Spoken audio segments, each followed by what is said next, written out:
Good morning class, welcome to Daffodils online classes. कैसे हो बच्चों आप लोग? आई होप क्यों आप लोग बहुत अच्छे हैं। आप लोग की पढ़ाई लिखाई बहुत अच्छी चल रही होगी और किसी भी तरह की स्टडी में आप लोगों को रुकावट नहीं आ रही होगी। स्टूडेंट्स, हमारा जो चैप्टर चल रहा था चैप्टर नंबर 12, इसमें आपको जो इलेक्ट्रिक के बारे में बता रहा था, मैंने इलेक्ट्रिक कंपोनेंट्स के बारे में आपको कई सारी चीज़ें बता दी। इलेक्ट्रिक सर्किट के बारे में बताया, स्विच के बारे में बताया, बल्ब के बारे में मैंने आपको बता दिया और कनेक्टिंग वायर के बारे में लास्ट टॉपिक में छोड़ के गया था, रीड करके आप लोगों को गया था। स्टूडेंट्स, आज हम इलेक्ट्रिक स्विच के बारे में पढ़ेंगे। स्विच क्या होता है, स्विच क्या काम आता है, कैसा होता है, वगैरह वगैरह। इसके बारे में जो भी इन्फॉर्मेशन है उसको जानने की आज अपने द्वारा कोशिश किया जाएगा। ठीक है, तो आइए इलेक्ट्रिक स्विच के बारे में जानते हैं। इसके लिए आप लोग पेज नंबर 218 निकालिएगा।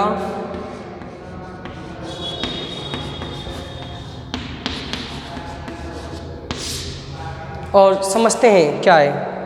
पेज नंबर 218 निकालिएगा और electric switch. In the above activity, the bulb light up when the electric circuit was completed by the touching the base of the bulb with the cap of electric cell. The bulb stopped when the electric circuit was broken by moving away the bulb from the cap of the cell. हमने कल activity बताई थी जिसमें बताया था कि जब circuit को कनेक्ट कर देते हैं, स्विच को ऑन कर देते हैं, तो इलेक्ट्रिसिटी फ्लो होने लग जाता है, बल्ब ग्लो करने लग जाता है। उसके बाद मैंने ओपन सर्किट में बताया था कि मैं सर्किट को ब्रेक कर देता हूँ।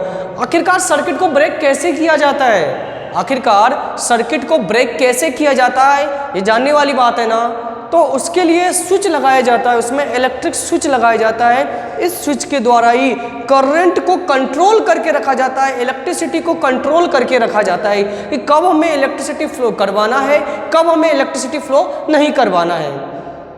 मेरी बात समझ रहे हो आप लोग? कब हमें इलेक्ट्रिसिटी फ्लो करवाना है, कब हमें इलेक्ट्रिसिटी फ्लो नहीं करवाना है, ये उस स्विच पर डिपेंड करता है। स्विच ऑन रहेगा तो इलेक्ट्रिसिटी फ्लो होगी, स्विच ऑफ रहेगा तो इलेक्ट्रिसिटी फ्लो नहीं होगा। Thus completing and breaking the circuit act as a kind of switch. However, it is not very a convenient switch. How to make a convenient switch?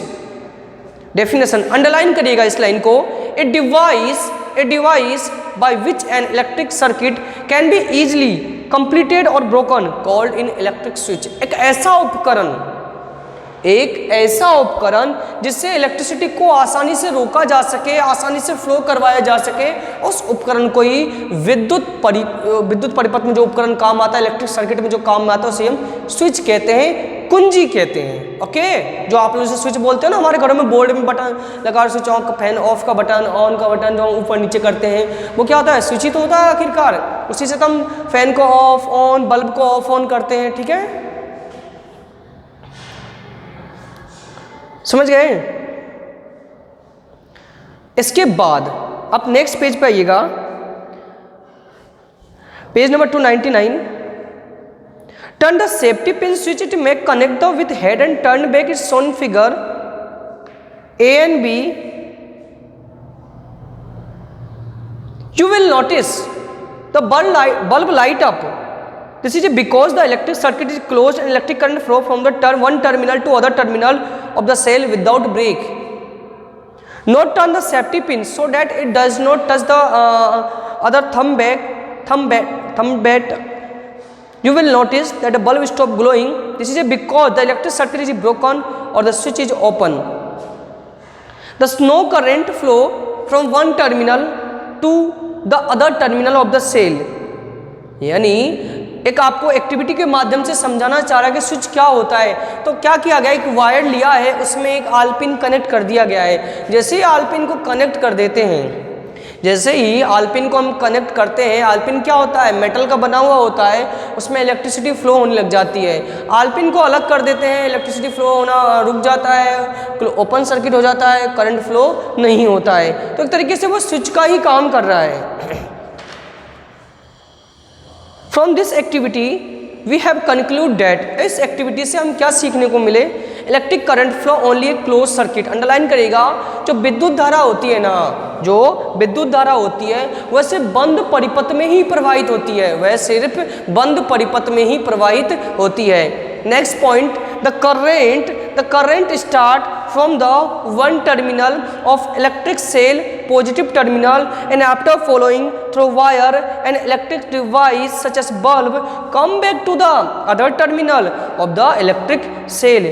Current जो flow हो रहा है ना एक टर्मिनल से दूसरे टर्मिनल में, वो पॉजिटिव से नेगेटिव टर्मिनल की ओर ही फ्लो होता है, पॉजिटिव एंड से नेगेटिव एंड की ओर जाता है, धनात्मक सिरे से ऋणात्मक सिरे की ओर ही जाता है। ठीक है स्टूडेंट्स, तो ये आपका इलेक्ट्रिक सर्किट टॉपिक कंप्लीट हुआ।